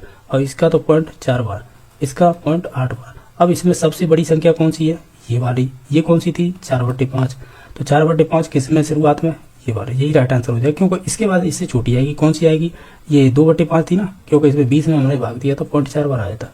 फिर इससे छोटी ये वाली हो जाएगी 2/5, फिर इससे छोटी ये वाली थी तो 3/8। इस प्रकार ऑप्शन नंबर 2 सही हो जाएगा। नेक्स्ट देखिएगा, ये कह रहा है, क्या कह रहा है कि ये कोई आपको कह सकते हैं भिन्न दे रखी है, इसका एचसीएफ यानी महत्तम समारोह बताइएगा। ऊपर वाला डाटा होता है ना उसका तो एचसीएफ लेते हैं, नीचे वाले का लेते हैं एलसीएम। तो एचसीएफ क्या हो जाएगा, इसका एचसीएफ तो 2 ही हो जाएगा, क्योंकि 2 का भाग 2 में भी जा रहा है, 2 का भाग 4 में भी जा रहा है, 2 का भाग 6 में भी जा रहा है, ठीक है। अब एलसीएम का मतलब इनमें गुणा कर लीजिए आपस में। वैसे देखा जाए ऊपर एचसीएफ है, केवल एक मात्र ऑप्शन में दे रखा है, यही राइट आंसर हो जाएगा। लेकिन फिर भी देख लेते हैं, शतपथ 35 थी 105, तो ऑप्शन नंबर 2 सही है फिर तो। अभी देख लेते हैं जो जीके वाला पोर्शन किस प्रकार का पूछा गया है। देखिएगा, जो आपका पहला क्वेश्चन नंबर है वो देखते चलिएगा। इसमें पूछा है दीर्घकाल तक हवा के एक ही दिशा में चलने से उनके समकोण पर बनने वाला बालू का स्तूप कौन सा होगा। इसमें से वो होगा आपका अनुप्रस्थ बालू का स्तूप होगा, यानी हवा यूँ चल रही है, ये इस प्रकार लंबवत बनते हैं। इसमें नाम आते हैं आपका, एक तो वर्खान और दूसरा आता है परवलयाकार, जैसे हेयर पिन भी बोलते हैं। ये आपके बीकानेर हो गया, चूरू हो गया, और आपके ऊपर की तरफ हनुमानगढ़, श्री गंगानगर, गंगानगर हो जाएगा, सही है। चूरू इधर की साइड ही होते हैं ये, तो ऑप्शन नंबर इसका फिर 2 सही हो जाएगा। नेक्स्ट देखिएगा, निम्नलिखित में से मेवाड़ पर्वतीय प्रदेश स्थित पहाड़ी नहीं है इनमें से। ये कह रहा है मेवाड़ का मतलब वही है दक्षिणतम जिले में, जैसे उदयपुर हो गया, ठीक है, और आपका चित्तौड़गढ़ और डूंगरपुर मांसवाड़ा इधर की साइड में ये पूरा मेवाड़ी क्षेत्र है। राजसमंद भी आता है इसी में। तो ओवरऑल इधर की तरफ कौन सी पहाड़ी नहीं है ये बताइएगा। तो अगर आप देखें तो वो हो जाएगी सिरावास, क्योंकि जो आपकी सिरावास है ना, ये चोटी आपकी अलवर में, अलवर डिस्ट्रिक्ट में, तो वो तो आपका उत्तर पूर्व में हो जाता है। बाकी सायरा है ये आपकी उदयपुर में है, ठीक है, और आपकी ऋषभ देव है ये भी आपकी उदयपुर में है। जो कोटड़ा या काटड़ा बोलते हैं ये भी आपकी उदयपुर में। तो ओवरऑल ऑप्शन नंबर 4 सही हो जाएगा। ये कह रहा है कि राजस्थान के दक्षिण पूर्वी पठारी प्रदेश सबसे छोटी भू आकृति कौन सी है। दक्षिण पूर्वी पठारी का मतलब हाड़ौती की बात कर रहा है। जैसे डंग गंगधर का उच्च क्षेत्र, ये तो संबंधित होता है, यानी हमें तो सबसे छोटी भू आकृति को बताना है। अगर छोटी की बात की जाए तो इसमें से हो जाएगा ऑप्शन नंबर 1, जो डंग गंगधर उच्च क्षेत्र है वो आपकी छोटी भू आकृति से संबंधित है। एक क्वेश्चन ये आता है, कौन सा आता है कि यहाँ पर मुकंदरा की पहाड़ी कौन सी है। तो मुकंदरा की जो पहाड़ी है ना वो आपकी कोटा की पहाड़ी वो कहते हैं। तो इसमें मुकंदरा की पहाड़ी होगी। एक क्वेश्चन और आता है, जैसे कि आपने पढ़ा होगा, वो क्वेश्चन आता है कि सबसे ऊंची चोटी कौन सी है। वो आपकी सत्तूर है यहाँ पे, ठीक है, वो भी ध्यान रखना। हाड़ौती क्षेत्र की सबसे ऊंची चोटी है वो सत्तूर के नाम से आती है। और एक क्वेश्चन और आता है कि यहाँ पे कोई एक नाम कह सकते हैं, एक क्रेटर झील है नेचुरल, जो उल्कापिंड के थ्रू बनी थी, तो वो 12 में, और 12 मतलब शाहबाद का क्षेत्र है ना ये वाला, यहाँ पर एक पाई जाती है रामसर क्रेटर झील के नाम से है। तो ये भी क्वेश्चन बन जाता है, ये ध्यान रखना है। तो ओवरऑल इसका तो ऑप्शन नंबर 1 सही हो जाएगा। नेक्स्ट देखिएगा, ये कह रहा है कि राजस्थान स्थित पूर्वी मैदान के संदर्भ में इनमें से कौन सा कथन सत्य नहीं है। आप सभी ऑप्शन पढ़ लीजिएगा। जैसे कि दक्षिण पूर्वी जो सीमा है वो विंध्य पठार से संबंधित है, ठीक है। यह प्रदेश लगभग 23.3% भाग विस्तृत है। और ये कह सकते हैं मैदान पश्चिम से पूर्व की 50 से अधिक वर्षा द्वारा विभाजित होता है, ये भी बात सही है। यह मध्य गोल्डवान बेसिन इस प्रदेश का अभिन्न अंग है, ये गलत है। ये आप भी जानते होंगे, जो गोंडवाना लैंड से संबंधित दो ही क्षेत्र होते हैं संबंधित, और कौन कौन से होते हैं, एक तो अरावली हो जाएगी, और अरावली के अलावा और कौन से, नहीं माफी जाऊंगा, अरावली से संबंधित नहीं होंगे, इससे होगा एक तो पूर्वी मैदानी प्रदेश, ठीक है, और एक मरुस्थल, ये तो गोंडवाना के भाग होते हैं। एक होता है टर्सरी, यानी ऐसे बोल सकते, तैतीस सागर है ना, टर्सरी को तो हटाइएगा, 33 सागर से संबंधित एक तो आपकी अरावली आती है, और दूसरा आता है दक्षिण पूर्वी पठारी प्रदेश। तो हम ये कहेंगे ये गोंडवाना के भाग तो आपके होते हैं कौन कौन से, एक तो पूर्वी मैदान और मरुस्थल, ना कि आपके कह सकते हैं ये गोंडवाना से संबंधित आपका दक्षिण पूर्वी पठार नहीं होगा, वो 33 सागर का भाग होगा। तो इस हिसाब से ऑप्शन नंबर 6 सही हो जाएगा। नेक्स्ट देखिएगा, ये कह रहा है कि भू आकृतिक और प्राकृतिक भू आकृतिक असुमिलित है, वो बताइए। जैसे हाड़ौती प्रदेश को में डाबी का पठार भी पाया जाता है, ये बात सही है। बाणगंगा बेसिन है उसे बागड़ कहते हैं, बागड़ तो आपका माही के जो बेसिन है ना उसे कहते हैं, तो ये नहीं होगा, तो यही राइट आंसर हो जाएगा। बाकी अब मध्य अरावली, परबेरिया, दर्रा सही है, ये अजमेर में। गगर का मैदान जिसे नाली कहते हैं, ये भी बात सही है। तो बाणगंगा का जो बनास मैदान है ना, इसे वो बोलते हैं पिडमांट, क्या बोलते हैं इसे, पिडमांट बोलते हैं, पिडमांट, या मालपुरा का कलोरी मैदान भी बोल देते हैं इसे ही। किसे बागड़ का जो यानी कह सकते हैं बाणगंगा बनास बेसिन है ना, इसे पिडमांट बोल देते हैं, या फिर इसे आप है मालपुरा और करौली का मैदान बोल देते हैं। ये वाला क्वेश्चन बहुत पूछा जाता है। तो ओवरऑल ऑप्शन नंबर 2 था गलत था, बाकी सभी सही थे। जैसे ये पूछा है कि एक तरफ नदी दे रखे हैं, दूसरी तरफ उनके उद्गम स्थल दे रखे हैं। जैसे पार्वती है, तो पार्वती एमपी से आती है, तो सीहोर यानी कह सकते हैं मध्य प्रदेश से। घग्गर नदी निकलती है, ये शिवालिक की पहाड़ियां हैं हिमाचल प्रदेश। बनास खमनौर निकलती है, आपके खमनौर पहाड़ी कहाँ पर राजसमंद में। लूड़ी नदी है, ये आपके नागपाड़ अजमेर से निकलती है। तो जो भी ऑप्शन होगा वो राइट हो जाएगा, जो मिला दिए। नेक्स्ट देखिएगा, क्वेश्चन नंबर 7 देखिएगा। इसमें क्या पूछा है, ये कह रहा है कि राजस्थान के कुल नदी जल ग्रहण क्षेत्र में बनास नदी का कितना अंश है। तो बनास नदी का कितना अंश है जल ग्रहण के अनुसार देखा जाए तो इसका हो जाएगा 27.48%। ठीक है, राजस्थान में कुल नदी जल ग्रहण क्षेत्र में सबसे ज्यादा कह सकते हैं इसी का होता है, बनास का। फिर इससे कम किसका होगा, फिर इससे कम होगा आपकी लूड़ी नदी का, वो होगा 20.21। फिर इसके बाद और किसका होगा, फिर इसके बाद आएगा आपके चंबल का, और चंबल का होगा 17.18 वाला। फिर इसके बाद अगर आप क्रम कहें कि क्रम बताइएगा तो पहले नंबर पे आ जाएगी आपकी बनास, दूसरे नंबर पे आ जाएगी लूड़ी, फिर तीसरे नंबर पे आ जाएगी आपकी कह सकते हैं तीसरे नंबर पर चंबल। फिर चंबल के अलावा और कौन सी आ जाएगी, लूड़ी के अलावा चंबल और आपकी बाणगंगा, और आपकी कह सकते हैं बाणगंगा के अलावा गंभीरी। अगर जल ग्रहण की बात की जाए तो इम्पोर्टेंट तो बनास है, लोहड़ी है और चंबल है, इन तीनों से ही पूछ लेते हैं। आपका 8 नंबर, इसमें पूछा गया है आपसे जैसे कूल, रेतरी और अहेली कौन सी नदी की सहायक नदियां हैं। अगर आप सभी ऑप्शनों को ध्यान से देखें तो ऑप्शन नंबर इसका 2 सही हो जाएगा। जो पार्वती थी ना, जो सीहोर एमपी से निकल के आती थी, तो इसी की सहायक नदी है, तो ऑप्शन नंबर 2 सही हो जाएगा। और ये सभी 12 में जाके मिलती है, ये सभी नदी तो निश्चित तौर से ये पार्वती से संबंधित है, ये सहायक नदी है। नेक्स्ट देखिएगा, चंबल नदी के बारे में कौन सा असत्य कथन है। राजस्थान में 135 किलोमीटर मार्ग तय करती है। 84गढ़ से कोटा के मध्य यह नदी संकीर्ण घाटी में प्रवाहित होती है, और यह नदी जैसे कुराहट नामक स्थान से राजस्थान में प्रवेश करती है। तो यही वाला गलत हो जाएगा, क्योंकि आप भी जानते होंगे जो 84गढ़ है ना, जो चित्तौड़गढ़ में पड़ता है, जहाँ पर रावत बाटा जो परमाणु संयंत्र लगा है, वहां से प्रवेश करती है। तो ओवरऑल हम ये कहेंगे, क्या कहेंगे, ऑप्शन नंबर इसका 3 ही गलत हो जाएगा ना, क्योंकि ये प्रवेश तो मैंने बताया था ये आपके 84गढ़ चित्तौड़गढ़ से करती है। ठीक है, तो हम ये कहेंगे ये गलत हो जाएगा। बाकी इसकी राजस्थान में अगर देखा जाए इतना मार्ग तय करती है, टोटल लंबाई तो इसकी करीबन 900 और कह सकते हैं 65 किलोमीटर है किसी चंबल की। ओवरऑल स्टेटमेंट के अनुसार जाए तो ऑप्शन नंबर इसका 3 सही होगा। यह नदी कोटा बूंदी कह सकते हैं कोटा बूंदी जिले की सीमा पर बहती है या सीमा बनाती है, तो एक ही बात हो जाएगी। ये तीनों तो सही थे, 1, 2 और 3 गलत हो जाए, 1, 2, 4 सही थे और गलत हो जाएगा 3 नंबर। नेक्स्ट देखिएगा, इसमें पूछा है कि नदी और उसका समापन स्थल बताइएगा। जैसे साबरमती है, तो साबरमती और माही दोनों ही अरब सागर की खंबात की खाड़ी में गिरती है, ये बात तो दोनों सही है। पश्चिमी बनास बनास है और आपकी लूणी, ये दोनों ही कच्छ के रण में जाके गिरती हैं। तो हम ये कहेंगे ये तीनों ही बातें सही हैं, तो ऑप्शन नंबर 3 सही हो जाएगा। नेक्स्ट देखिएगा, राजस्थान में निम्न में से ऐसी कौन सी झील है जो उत्तम श्रेणी का नमक तैयार होता है जिसमें सोडियम क्लोराइड की मात्रा है वो 98% पाई जाती है? तो वो हो जाएगा पचपद्रा, बाड़मेर। ठीक है, बाड़मेर में ही है ना ये पचपद्रा, तो ऑप्शन नंबर इसका 4 सही हो जाएगा। अब नेक्स्ट देख लेते हैं, अब नेक्स्ट क्वेश्चन देख लेते हैं जो है 12 नंबर क्वेश्चन। ये पूछा गया है आपसे कि जैसे इसमें 2 स्टेटमेंट दे रखे हैं, तो बताइएगा ये कौन सी झील के बारे में वर्णित है, यानी वर्णन कर रहे हैं या जानकारी दे रखी है। जैसे आप देखें, यह झील है जो पिछोला झील है, ये यानी पिछोला झील के उत्तर पश्चिम में स्थित है। कौन सी झील, अब हमें नहीं मालूम, वो तो ऑप्शन देख के मालूम पड़ेगा। झील के मध्य में नेहरू उद्यान है, तो ये किस झील की विशेषता का बताई जा रही है? तो ये आपकी फतेह सागर झील है, तो उससे संबंधित है। हालांकि देखा जाए इसके मध्य में एक द्वीप है, उस पर ही नेहरू उद्यान है, वहीं पर एक सौर वेधशाला भी है। ठीक है, और पिछोला झील है, तो निश्चित तौर से ये फतेह सागर झील के बारे में बात हो रही है। नेक्स्ट देख लेते हैं, इसमें पूछ रहा है कौन सी खारे पानी की झील नहीं है। अगर आप देखें, देखो एक तो कोलाना झील है और एक होती है कोलायत, तो वो तो बीकानेर में, ये जोधपुर में, तो ये जोधपुर वाली मीठे पानी की झील है, तो यही सही हो जाएगा। बस रेवासा सीकर में, कुचामन आपकी नागौर, काबूद कहाँ पर है?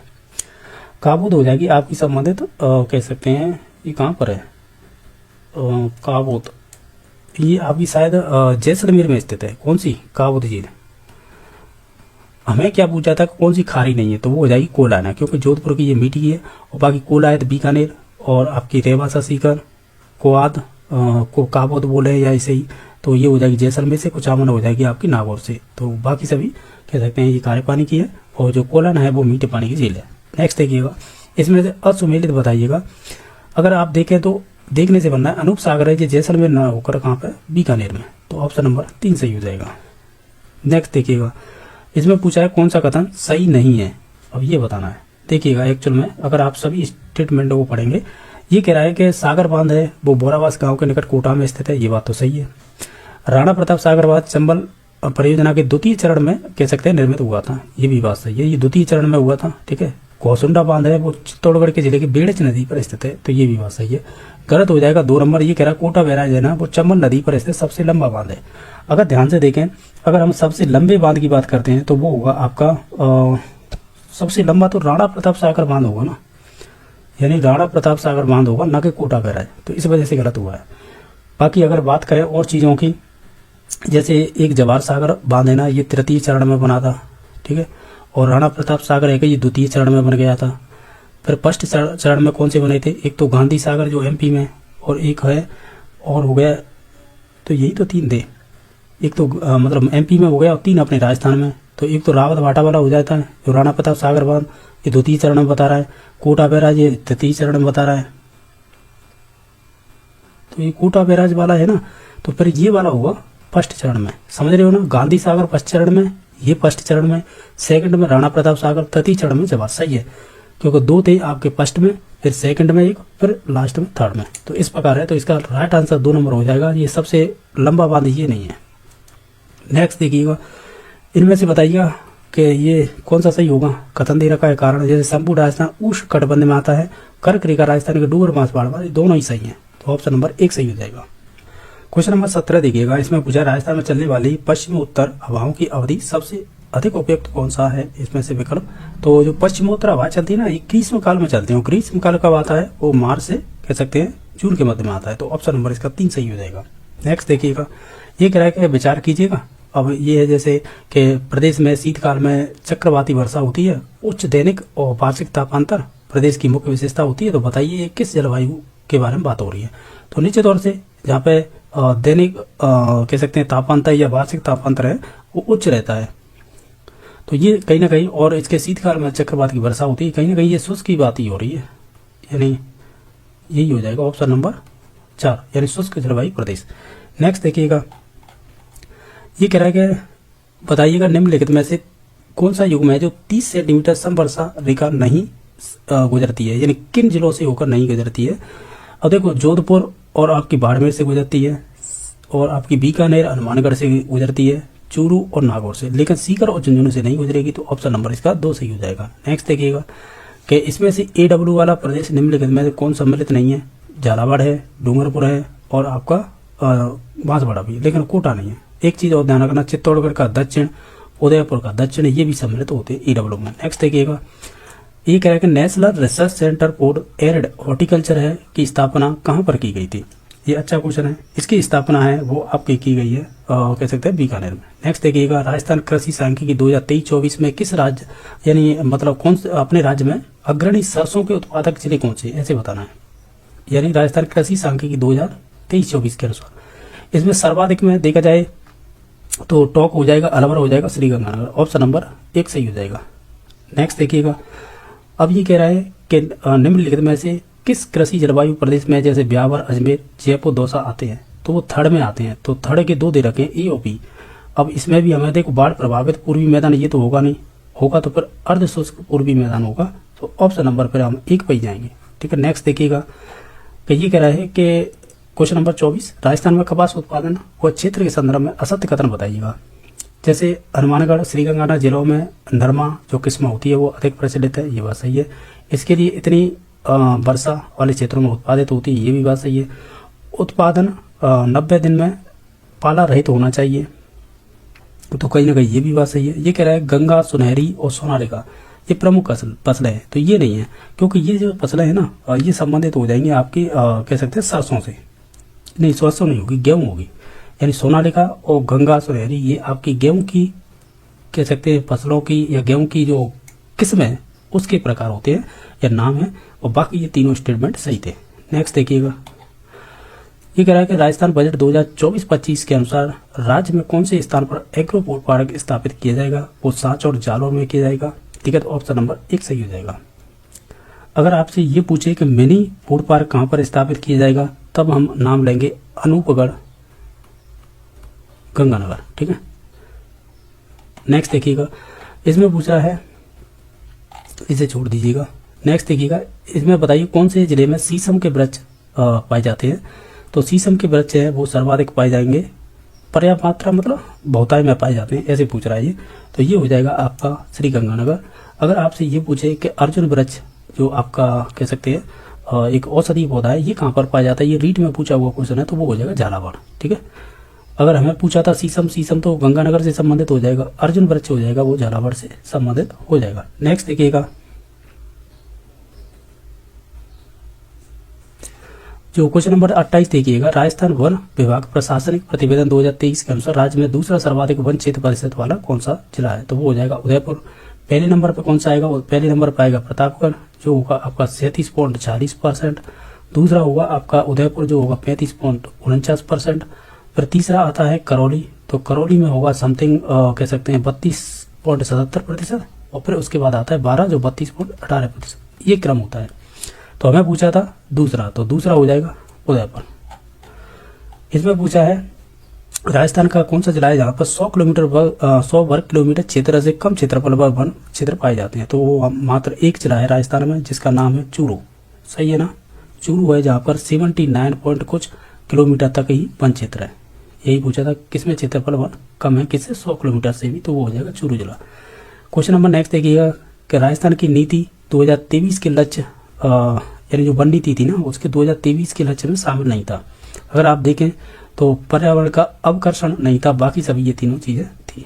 नेक्स्ट देखिएगा, वर्तमान में राजस्थान के कौन से जिले में मैग्नीज व्यापारिक कह सकते हैं खनन होता है, तो वो किस जिले से संबंधित है, तो ये केवल बांसवाड़ा से संबंधित है। जो अर्जुन सर और आपकी हंस हेरन जो बीकानेर में है, और सीतापुरा और जो लखासर ये जयपुर में है, ये किस खनन क्षेत्र के रूप में फेमस है यानी प्रसिद्ध है, तो ये सभी पोटास के लिए फेमस है। अगर रॉक फॉस्फेट की बात की जाए तो झामर कोटड़ा सुना होगा आपने उदयपुर, तो ये उससे संबंधित है। बाकी टंगस्टम की बात करें तो टंगस्टम तो आपका इसे W से डिनोट करते हैं, और ये नागौर से संबंधित है, नागौर डेगाना। ठीक है, वहाँ की, क्योंकि ये कई बार क्वेश्चन पूछा है कि टंगस्टम जो आपका कह सकते हैं खनन क्षेत्र है वो किस जिले से संबंधित है, तो डायरेक्टली खान ना पूछ के जिला ही पूछ लेते हैं, तो डेगाना यानी नागौर हो जाएगा। इसके अलावा अगर पायराइट की बात की जाए तो इसके लिए एक ही नाम याद रखना है, सलादीपुरा। कहाँ पर है ये, सलादीपुरा, ये है आपका सीकर में। तो निश्चित तौर से ये सभी के हमने देख लीजिए मुख्य चीजें थी। रॉक फॉस्फेट है वो अर्जनसर, हंसैरन, बीकानेर, सीतापुरा और आपकी लगासा जयपुर से संबंधित है जो फेमस है ये खाना। पायराइट के लिए आपकी सलादीपुरा जो सीकर में है। टंगस्टन के लिए डेकाना नागौर फेमस है। और रॉक फॉस्फेट के लिए आपकी जामरकोटना ये खनन क्षेत्र है आपका उदयपुर में। ठीक है, नेक्स्ट देखिएगा पूछा है कि राजस्थान में 100% उत्पादित होने वाली खनिज कौन सी है, वो हो जाएगी सेलेनाइट। इनके अलावा और भी याद रख सकते हैं जो जिसमें 100% आपके राजस्थान द्वारा ही उत्पादित होती हैं। एक सेलेनाइट हो गई, साथ ही साथ सीसा जस्ता, ये भी आपकी 100% ही उत्पादित होती है राजस्थान के द्वारा। सीसा जस्ता जैसे पीवी और इसे जस्ते को जेडन कहते हैं। इनके अलावा और कौन है जिनमें 100% राजस्थान का कह सकते हैं उत्पादित होता है, एक है बोले स्टोनाइट। इन पे आपके राजस्थान का 100% अधिकार है, या नहीं कह सकते हैं एकाधिकार है, जो 100% है यहीं से उत्पादित होती है। इनके अलावा अब्रक की इसकी खानें और जिप्सम की बहुत पूछी जाती हैं। तो अब्रक है आप कह सकते हैं ये करीबन राजस्थान 22% उत्पादित होता है। एक जिप्सम और है, इनकी खानें पूछी जाती हैं। तो जिप्सम है वो राजस्थान से करीबन कह सकते हैं 93% उत्पादित होता है। एक अधिकार ध्यान रखना, सेलेनाइट, सीसा जस्ता, बोलेस्टोनाइट, यही तीन है। बाकी फेल्सपार की बात की जाती है तो राजस्थान से ये करीबन 70% उत्पादित होती है। और जो वुल्फ्रेमाइट है ना, वुल्फ्रेमाइट, ये संबंधित हो जाएगी करीबन 70%, 70। ठीक है, ओवरऑल ऑप्शन नंबर 1 सही था। नेक्स्ट देखिएगा, राजस्थान में निम्न में से कौन सी अयस्क खनन क्षेत्र नहीं है, यानी लोह से संबंधित नहीं है। अगर आप इन सभी ऑप्शनों को ध्यान से देखें तो लोह से संबंधित नहीं होगा, वो हो जाएगा आपका ये है ना पादरला नानस करार, ये नाना कराब है, ये क्षेत्र है ना, ये आपका संबंधित हो जाएगा। ये आपके जो टंगस्टम निकालते हैं ना, नागौर से निकालते थे, उसी से संबंधित। हालांकि ये नागौर में नहीं है, लेकिन जो टंगस्टम को डब्ल्यू से डिनोट करते हैं। तो एक तो आपकी डेगना नागौर फेमस है टंगस्टम के लिए, ये हमने ऊपर ही किया था क्वेश्चन। और दूसरी जगह पूछी जाती है तो ये आपके पाली में। ठीक है, बाकी अगर हम बात करें जैसे कि इसमें नाम दे रखे हैं, जैसे लोहारपुरा, जो मोहनपुरा है, ये कहाँ से संबंधित है, तो ये आपका संबंधित हो जाएगा बूंदी से। ठीक है, और बात करें जैसे काला पहाड़ी है, तो काला पहाड़ी है ये आपकी संबंधित हो जाएगी। अगर जिले पर्टिकुलर जिले की बात की जाए तो जिला हो जाएगा कौन सा है इसका, चलो आप ध्यान नहीं आ रहा, छोड़ देते हैं। बाकी है और देख लीजिएगा, ये बूंदी हो गया, और काला पहाड़ी ये मालूम नहीं है। बाकी थुर हुंडेर है, ये नाथ की पाल है, ये तो संबंधित हो जाएगी आपकी कह सकते हैं उदयपुर से संबंधित है। ठीक है, इसकी मालूम नहीं है जो काली पहाड़ी है। बाकी अब देख लेते हैं, इसका तो राइट आंसर 3 नंबर हो गया, जो पाली से संबंधित था। जो आपका किससे संबंधित था ये पाली में, ये आपके टंगस्टम से संबंधित था। हमें पूछा था कौन सा लोह अयस्क खनिज क्षेत्र नहीं है, तो वो हो जाएगा 3 नंबर ऑप्शन। ये पूछ रहा है कि राजस्थान में मृदा परीक्षण प्रयोगशाला कहाँ पर स्थित है, तो ये संबंधित हो जाएगी आपकी जोधपुर और आपकी जयपुर से संबंधित। ठीक है, तो ऑप्शन नंबर इसका 3 सही हो जाएगा। इनके अलावा नेक्स्ट क्वेश्चन नंबर है कि जो पीली भूरी रेतीली मृदा का विस्तार राजस्थान में सबसे उपयुक्त है, यानी किस जगह पे फैली हुई है ये मृदा है, तो ये आपके नागौर के अलावा और कहाँ पे, नागौर और आपके डीडवाना और कुचामन एवं पाली, इस क्षेत्र में आपकी पीली भूरी रेतीली मृदा का कह सकते हैं क्षेत्र फैला हुआ है। तो ऑप्शन नंबर इसका पर 1 ही सही हो जाएगा। इनके अलावा नेक्स्ट देख लेते हैं, इसमें पूछा है नेक्स्ट क्वेश्चन में कि इन पर विचार कीजिएगा और नीचे दिए गए कूटों के अनुसार है आपको आंसर चूज करना है। यानी 2 विशेषताएं दे रखी हैं, ये मृदा से संबंधित। बताइए किस मृदा की बात कर रहा है, तो देखिएगा विशेषता क्या दे रखी है। ये कह रहा है यह मृदा मुख्यतः मध्य और दक्षिणी उदयपुर डूंगरपुर जिले में मिलती है। इस मृदा में क्या है, मक्का, चावल, गन्ना आदि चीजें उत्पादित की जाती है। तो बताइए किस मृदा की बात हो रही है। देखो मध्यमकाली तो होगी नहीं, ये तो हाड़ौती में पाई जाती है। लाल लोमी बोल लीजिएगा, या इसे ही हम लेटेराइट मृदा और बोलते हैं, लेटेराइट, तो वो एक ही बात है। तो ये आपकी लाल लोमी बोल लीजिएगा या आप लेटेराइट, वो एक ही बात है। बाकी जलोढ़ मृदा है, ये पूर्वी राजस्थान में, लाल पीली तो इससे कोई संबंध नहीं था। ऑप्शन नंबर इसका 2 सही हो जाएगा। क्वेश्चन नंबर 39 है, इसमें से नॉन कैल्सी ब्राउन मृदा कौन सी है, मतलब संबंधित क्षेत्र नहीं है, तो वो हो जाएगा जैसलमेर और बीकानेर। यहाँ पे नॉन कैल्सी ब्राउन मृदा नहीं पाई जाती है, यहाँ पे पाई जाती है कैल्सी मरुस्थल ब्राउन मृदा। कहाँ पर, जैसलमेर और आपके बीकानेर में। यहाँ पे ध्यान रखना, यहाँ पे पाई जाती है कैल्सी मरुस्थल ब्राउन मृदा। जी कह रहा है कि नॉन कैल्सी ब्राउन मृदा नहीं है, तो वो हो जाएंगे जैसलमेर बीकानेर। बाकी इनमें जैसे सी का जिन्नी होगा, व्यावर अजमेर और जयपुर अलवर, इनमें नॉन कैल्सी ब्राउन मृदा पाई जाती है। नेक्स्ट है कि इसमें से राजस्थान मृदा के संदर्भ में कौन सा कथन सत्य है। अगर आप इन सभी ऑप्शनों को ध्यान से देखें जैसे एक्चुअल में क्या है, ये क्वेश्चन है, आप देख लेना खुद से। एक्चुअल में है क्या, देखो ये है ना एंटीसोल, ये एंटीसोल्स बोल सकते हैं। ये मृदा राजस्थान में सर्वाधिक क्षेत्र पर विस्तृत है, ये बात सही है। हमें क्या पूछा, सत्य का ना। अब देखिए राज्य के उप आर्द्र जलवायु क्षेत्र में अल्पीसोल्स मृदा का विस्तार है, ये वाला स्टेटमेंट है ना, ये गलत है। बाकी राज्य के हाड़ौती प्रदेश में इंसेप्टी सोल मृदा पाई जाती है, यहाँ पर तो वर्टिसोल पाई जाती है, किसमें, हाड़ौती क्षेत्र में, तो ये भी गलत हो गया। बाकी एरिडोसोल्स काली, और जो एरिडोसोल्स है ना, ये तो राजस्थान के पश्चिमी रेतीली मृदा है, ना कि काली, तो ये तो काली वाली है ना, काली और चरणोजम, ये तो हाड़ौती से संबंधित विशेषता है, तो ये भी नहीं होगी। तो इस हिसाब से 2 नंबर ऑप्शन हो जाएगा। ठीक है, नेक्स्ट देख लेते हैं। और ये कह रहा है कि कुरंजा पक्षी प्रवास के कारण पर्यटकों का आकर्षण केंद्र बना हुआ है, वो कौन है, वो है कीचड़। ऑप्शन नंबर 2 सही हो जाएगा। क्वेश्चन नंबर नेक्स्ट है कंजर्वेशन और उसकी अवस्थिति असुमेलित है, यानी भिन्न है, वो बतानी है। तो इसमें से जो गलत है हमें वो चूज करना है। जैसे आसोप है, ये भीलवाड़ा से संबंधित है, ये बात तो सही है। जैसे अमरख महादेव है, ये अजमेर से संबंधित है, यही वाला गलत हो जाएगा। बाकी है हमीरगढ़ है, ये आपके ये भी गलत है। बाकी रोटू है नागौर, हमीरगढ़ है, ये आपके संबंधित हो जाएगा भीलवाड़ा से। और बाकी अमरख महादेव मंदिर है, महादेव लेपड़ बोल सकते हैं, तो ये आपकी हैं संबंधित हो जाएगी उदयपुर से।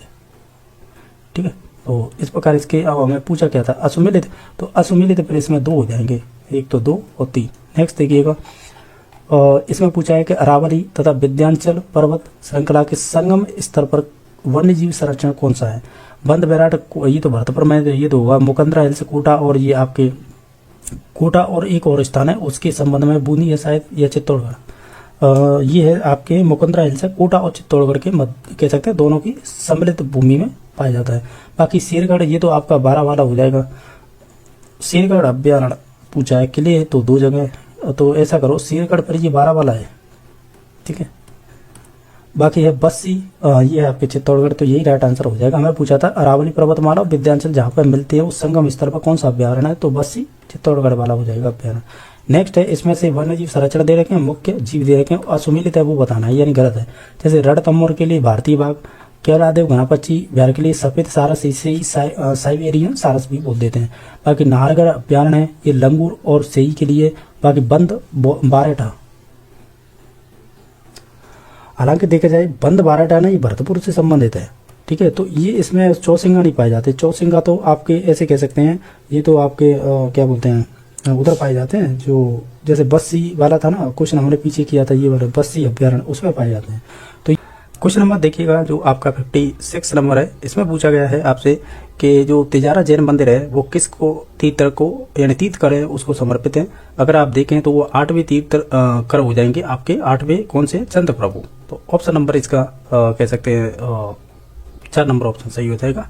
नेक्स्ट देख लेते हैं कि गलता जी, यानी गलता जी है के संदर्भ में असत कथन बताइएगा। इनमें से अगर आप इसे ध्यान से देखें तो ऑप्शन नंबर ये है ना, धार्मिक स्थल इनका अलवर में, तो ये आपका गलता जी है ना, ये आपके जयपुर से संबंधित है, ना कि अलवर से। तो ऑप्शन नंबर पहला ही है जो सही हो जाएगा। हमें गलत भी पूछा था, बाकी सभी ऑप्शन सही है, क्योंकि यहाँ पे दीवान कृपाराम द्वारा निर्मित सूर्य मंदिर है। ये कृष्ण दास जो पयहारी है उनके द्वारा यहाँ पर रामानुज संप्रदाय पीठ की स्थापना की गई थी, और ये उत्तरी तोदाद्री के नाम से भी जाने जाते हैं। ठीक है, क्वेश्चन नंबर देखिएगा 58 है, इसमें पूछा है कि निम्नलिखित में से किस स्थान पर कृषि अनुसंधान सब स्टेशन स्थित नहीं है। अगर आप इन सभी ऑप्शनों को देखें तो इसमें से हो जाएगा जो कोडम देशसर है ना, ये बीकानेर यहाँ पे नहीं है। बाकी आपके समुद्रगढ़ी पाली में है, बल्लभ नगर उदयपुर में, तभी जयपुर में, तो संबंधित रही होगा वो हो जाएगा 3 नंबर ऑप्शन। क्वेश्चन नंबर 59 है कि 2021 में केंद्रीय आयुर्वेदिक अनुसंधान संस्थान का नाम बदलकर अब क्या कर दिया गया है, तो वो कर दिया गया है आपका एमएस किसमें है, एमएस ऑप्शन नंबर 3 में एमएस क्षेत्रीय आयुर्वेदिक अनुसंधान कर दिया गया है। तो इसका ऑप्शन नंबर कह सकते हैं 3 सही हो जाएगा। अगर एमएस की बात करें तो यानी इसके एमएस का फुल फॉर्म क्या होगा जिससे कि ये नाम रखा गया है, ये महाराव शेख हाजी, यानी जो एमएस है ना, ये ऐसे बोल सकते हैं महाराव शेख हाजी क्षेत्रीय आयुर्वेदिक अनुसंधान संस्थान कर दिया गया है। ये कहाँ पर स्थित है, तो ये आपके जयपुर में स्थित हो जाएगी। ठीक है, तो हम ये कहेंगे ये जयपुर में स्थित है, इसका नाम चेंज करके अब एमएस क्षेत्रीय आयुर्वेदिक अनुसंधान कर दिया गया है। नेक्स्ट देखिएगा क्वेश्चन नंबर 60 है, किसकी सलाह पर 1 अक्टूबर 1959 को मरुस्थलीय जो वनारोपण है एवं मृदा संरक्षण केंद्र का नाम बदलकर केंद्रीय शुष्क क्षेत्र अनुसंधान संस्थान कर दिया गया था। तो हम ये कहेंगे अगर ओवरऑल सभी ऑप्शनों को देखें, डॉक्टर CS जो क्रिश्चियन है ना, इनकी सलाह पर कर दिया गया था। यही पूछा है ना कि किसकी सलाह पर 1 अक्टूबर 1959 को नर्सरी वनारोपण और मृदा संरक्षण का नाम बदलकर इसे केंद्रीय शुष्क क्षेत्र अनुसंधान कर दिया था। CS क्रिश्चियनिया के सलाह पर, ऐसे बोल सकते हैं। तो ऑप्शन नंबर 1 सही हो जाएगा। क्वेश्चन नंबर 61 है कि इसमें बीकानेर में कौन सा अनुसंधान केंद्र नहीं है। जैसे राष्ट्रीय ऊंट तो है, ठीक है, ऊंट तो है, और इनके अलावा जैसे जो सिरेमिक है ना विद्युत अनुसंधान केंद्र विकास, ये भी है। केंद्रीय शुष्क बागवानी, ये भी है। लेकिन जो भैंस प्रजनन केंद्र है ना अनुसंधान केंद्र, ये आपके बीकानेर में नहीं है। बाकी ऊपर के तीनों थे, नहीं होगा 4 नंबर ऑप्शन। क्वेश्चन नंबर देखिएगा, ये कह रहा है कि भारतीय कृषि अनुसंधान परिषद के अंतर्गत कृषि तकनीकी अनुप्रयोग अनुसंधान संस्थान जोन 2 का मुख्यालय कहाँ पर स्थित है।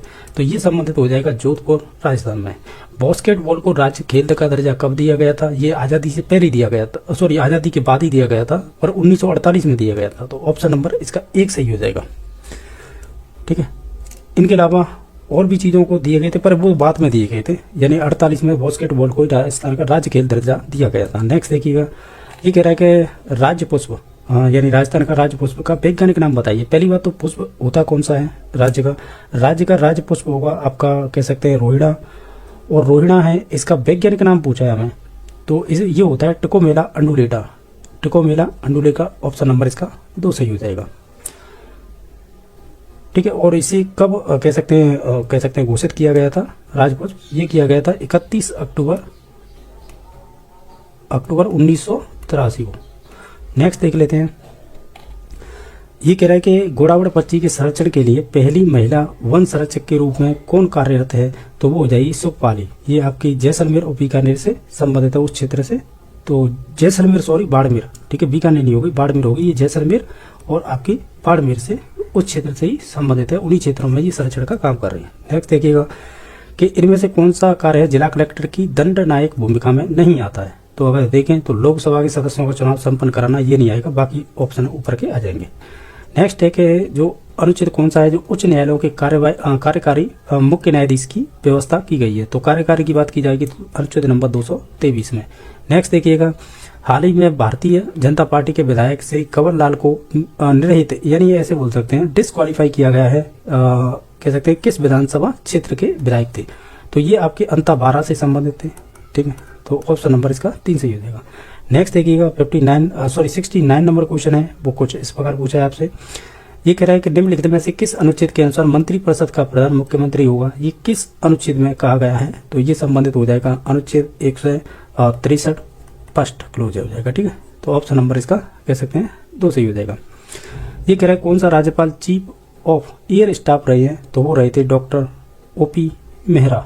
ऑप्शन नंबर इसका 2 सही हो जाएगा। नेक्स्ट 71, भारतीय संविधान के अनुच्छेद 361 के तहत राज्यपाल के विरुद्ध व्यक्तिगत कार्य के संबंध में दीवानी मामले कितने दिन पूर्व सूचना के आधार पर लाई जा सकते हैं। तो वो 2 माह पूर्व। नेक्स्ट देखिएगा कि भारतीय संविधान के अनुच्छेद में ग्राम सभा का प्रावधान किया गया है, वो 243 कह सकते हैं, अनुच्छेद नंबर 243A में, ठीक है। तो ऑप्शन नंबर इसका फिर कह सकते हैं 1 सही हो जाएगा। नेक्स्ट देखिएगा, नेक्स्ट क्वेश्चन नंबर है कि उद्योग अवस्थिति असुमेलित है, उसे पहचानिएगा। जैसे सल्फ्यूरिक एसिड प्लांट है वो आपका संबंधित जैसे अलवर से, ये बात सही है। जैसे लाफार्ज है ना सीमेंट, ये पिंडवाड़ा सिरोही में नहीं है, तो फिर कहाँ पे है, ये आपकी संबंधित हो जाएगी चित्तौड़गढ़ से। तो यही राइट आंसर हो जाएगा।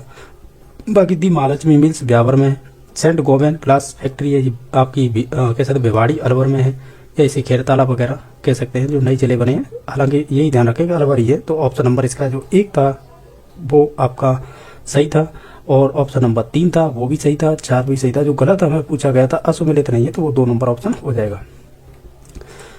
दिख रहा है DMIC के प्रथम चरण में निम्न में से कौन सा नोड है जो निवेश क्षेत्र के रूप में विकसित किया गया था।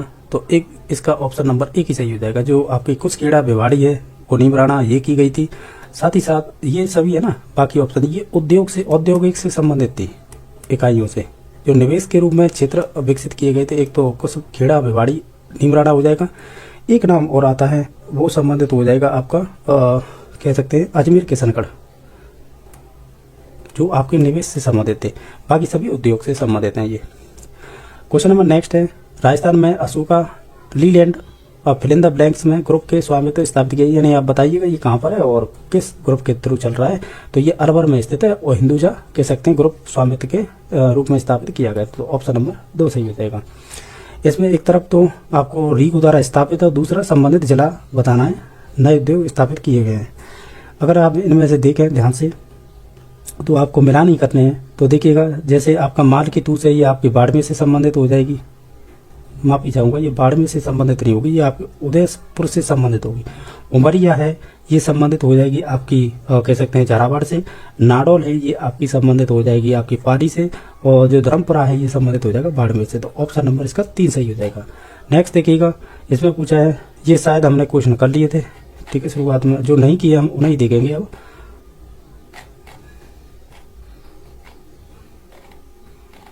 क्वेश्चन नंबर देखिए 92 है। एक तरफ तो आपको रचना और दूसरी तरफ लेखक दे रखे हैं, तो इनमें से कौन सा सही नहीं है वो आपको चूज करना है।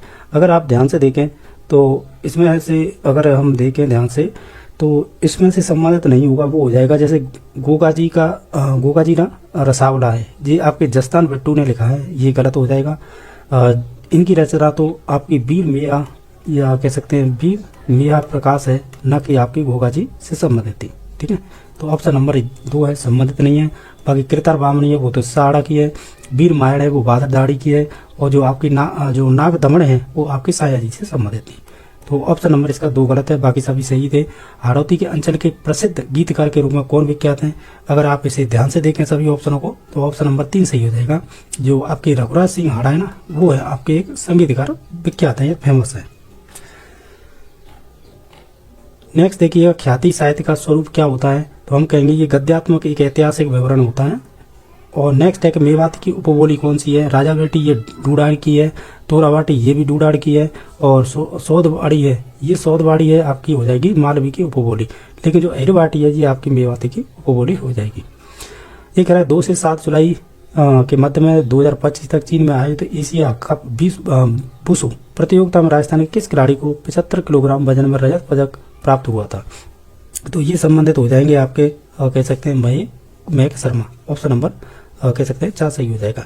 नेक्स्ट देखिएगा 97 नंबर के निम्न में से कौन सा मुख्यमंत्री शिक्षित राजस्थान अभियान का घटक नहीं है? इनमें से वो हो जाएगा अनुशासन, बाकी सभी संबंधित थे। राजस्थानी भाषा के लिए साहित्य अकादमी युवा पुरस्कार 2025 किसे प्रदान किया गया था? वो आपकी पूनम चंद्र गोधरा को किया गया था। इनकी कविता थी अंतसड़े आंगणे कविता थी, और इन्हें 1992 में इस पुस्तक के लिए इन्हें कौन सा अवार्ड दिया गया था? इन्हें अवार्ड दिया गया था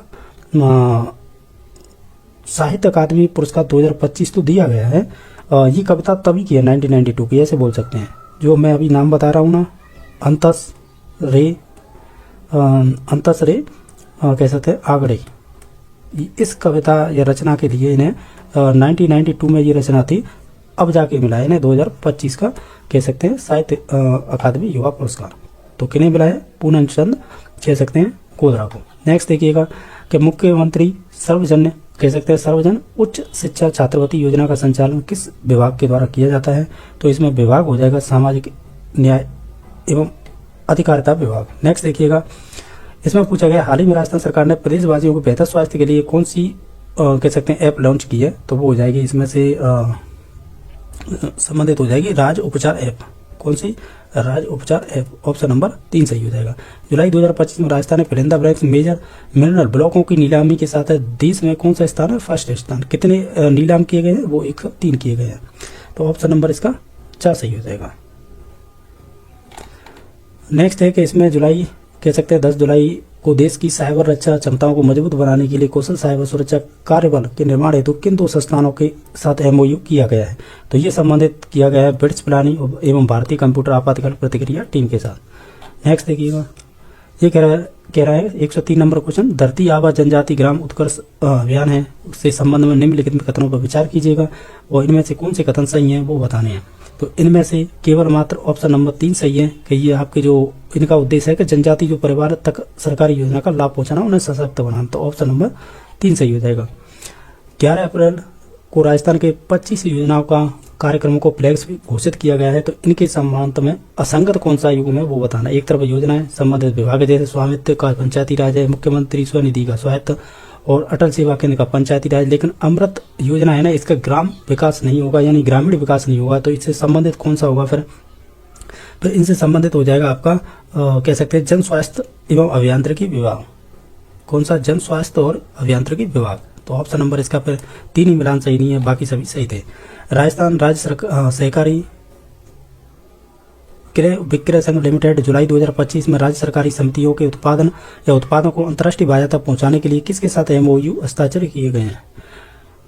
तो ये किए गए हैं आपके राष्ट्रीय सहकारी निर्यात लिमिटेड के साथ में। नेक्स्ट देखिएगा, ये शायद हमने क्वेश्चन कर लिए थे मैथ के। अब मैथ के अलावा और क्या बच रहे हैं? और टीचिंग मेथड के भी कर लिए थे, शायद कर लिए थे। इसके अलावा अब इंग्लिश बच रही है। अब आपको अप्रोप्रिएट इसमें से फिल इन द ब्लैंक्स बनना है कि ही is the considered to be. अब इसमें क्या आएगा? इसमें आर्टिकल आपका द आएगा। तो ऑप्शन नंबर इसका 3 सही हो जाएगा। अब नेक्स्ट क्वेश्चन देखिए, जो आपका होगा 120 नंबर क्वेश्चन। इसमें आपको फिल इन द ब्लैंक्स में बनना है। तो गो तो होगा नहीं, ना वेंट होगा, ना हैव गॉन। ऑप्शन नंबर इसका कह सकते हैं 4 सही हो जाएगा। I am going to Jaipur next week. I wish fill in the blanks, तो आई विश के साथ बर आएगा। तो आई विश ये वर्ड है, काश में एक पक्षी होती या मैं पक्षी होता। तो इस प्रकार के जो कह सकते विश से संबंधित होते हैं वो सब्जेक्ट के साथ बर आता है ये। तो ऑप्शन नंबर इसका 3 सही हो जाएगा। अब इसको आपको ये कह रहा है change the voice of the given sentence. ये दे रखा है आपको वॉइस इसका चेंज करना है क्या? तो ये हो जाएगा कि देखो हिम दे रखा है यहाँ पे, ठीक है। तो ये ही से स्टार्ट होगा। अब ये सेकंड फॉर्म दे रखी है मीट, तो ये चेंज हो जाएगा आपके वाज वर्ब में। तो ही वाज, तो ये हो जाएगा made the captain by them. तो ऑप्शन नंबर इसका फिर 3 सही हो जाएगा। नेक्स्ट देखिएगा, इसमें आपको बताना है they had fill in the blank से new plan at the last moment. हम कहेंगे coming up with. Option number इसका कम अप विद हो जाएगा, कमिंग नहीं, come up with. Option number इसका 3 सही हो जाएगा। क्वेश्चन नंबर देखिएगा, नेक्स्ट है 124। इसमें आपको जैसे the fireman manage to fill in the blanks the fire after 2 hour. तो हम कहेंगे ये इसमें अगर हम फिल इन द ब्लैंक्स में भरेंगे तो वो आएगा पुट आउट। ऑप्शन नंबर 3 सही हो जाएगा। नेक्स्ट देखिए, व्हाट डज द फ्रेज, कौन सी a wild goose chase mean. इसका मतलब क्या होगा? इसका मतलब होगा a futile attempt. Option number इसका 3 सही हो जाएगा। एक रहा है टू स्मॉल ए रैट, इसका मीन्स क्या होगा? इसका मीन्स हो जाएगा to suspect something wrong. Next देखिएगा, which of the following an example of discrete point item test. जो डिस्क्रीट आइटम कह सकते हैं डिस्क्रीट पॉइंट आइटम टेस्ट होते हैं वो किससे संबंधित होते हैं? तो वो आपके स्पेलिंग से संबंधित होंगे। ऑप्शन नंबर 4 सही हो जाएगा। क्वेश्चन नंबर देखिएगा 128 है, वो पूछा है कि विच of the following statement is incorrect about direct method. Direct method की बात की जाती है, इसमें टारगेट रखा जाता है लैंग्वेज को, और बाकी अगर बात की जाए नेटिव लैंग्वेज को उसे पाबंदी रखी जाती है, उसे बोला नहीं जाता, यानी कह सकते हैं उसका यूज नहीं किया जाता, केवल इसमें फोकस किया जाता है बोलने और सुनने पर। तो देखिएगा इसमें कौन सा ऐसा ऑप्शन होगा, इनमें से अगर ध्यान से देखें तो वो ऑप्शन नंबर हो जाएगा 4 के students native language is use to give instruction. तो ऑप्शन नंबर इसका 4 सही हो जाएगा। बाकी नेक्स्ट देखिएगा कि ये कह रहा था main focus of doctor west method is in teaching English, यानी जो डॉक्टर वेस्ट की मेथड है यानी टीचिंग की, तो मोस्टली वो किस पर फोकस करती है? वो आपकी ओरल कम्युनिकेशन पर करती है। और नहीं, एक सेकंड रुकिएगा, हालांकि बोलने से ही संबंधित डायरेक्ट मेथड है वो डॉक्टर वेस्ट ने ही दी थी, तो निश्चित तौर से हम ये कहेंगे, क्या कहेंगे, ये आपके रीडिंग कॉम्प्रहेंशन से संबंधित होगी। ऑप्शन नंबर इसका 3 सही हो जाएगा। Which of the following statement is the most suitable communicative English language teaching. हम ये कहेंगे कहीं ना कहीं ये आपकी error are tolerate at the initial stage. Option number इसका 2 सही हो जाएगा। विच ऑफ कह सकते हैं which factor contribute most to be to the difficult in learning English vocabulary for Indian learner. हम ये कहेंगे ऐसे बोल सकते हैं कि जो आपकी इंग्लिश वोकेबुलरी है वो सीखने में जो इंडियन लर्नर होते हैं उन्हें कौन कौन सी कह सकते हैं फैक्टर है जो डिफिकल्टी आती है सीखने में। एक तो पॉलीसेमी की आती है, एक ही शब्द की बहुत सारे अर्थ होंगे, और एक आती है आपकी होमोनिम्स, यानी एक ही शब्द के अनेक अर्थ हो। तो ये चीजें हैं ज्यादा कैसे डिफिकल्टी का कारण होती है सीखने में। तो ऑप्शन नंबर 2 सही हो जाएगा। ये कह रहा है सुमेलेटिव असेसमेंट इन सीसी लेवल 2। आप भी जानते हो सीसी में दो प्रकार के टेस्ट होते हैं, एक तो एफ है जिसे आप फॉर्मेटिव बोल सकते हैं, दूसरे होते हैं ऐसे जिन्हें सुमेलेटिव। सुमेलेटिव होता है वो वर्ष के अंत में होता है, end of the learning cycle, यानी जो इनका आकलन होता है तो वो वर्ष के अंत में होता है। तो ऑप्शन नंबर 1 सही हो जाएगा। तो इस प्रकार हमने मोस्टली सभी क्वेश्चनों को करने की कोशिश की, इसमें 150 दे रखे थे और निश्चित तौर से इसमें कुछ क्वेश्चन डिफिकल्टी भी थे, इतना भी लेवल नहीं आएगा राजस्थान जीके का जितना इसमें दे रखा है।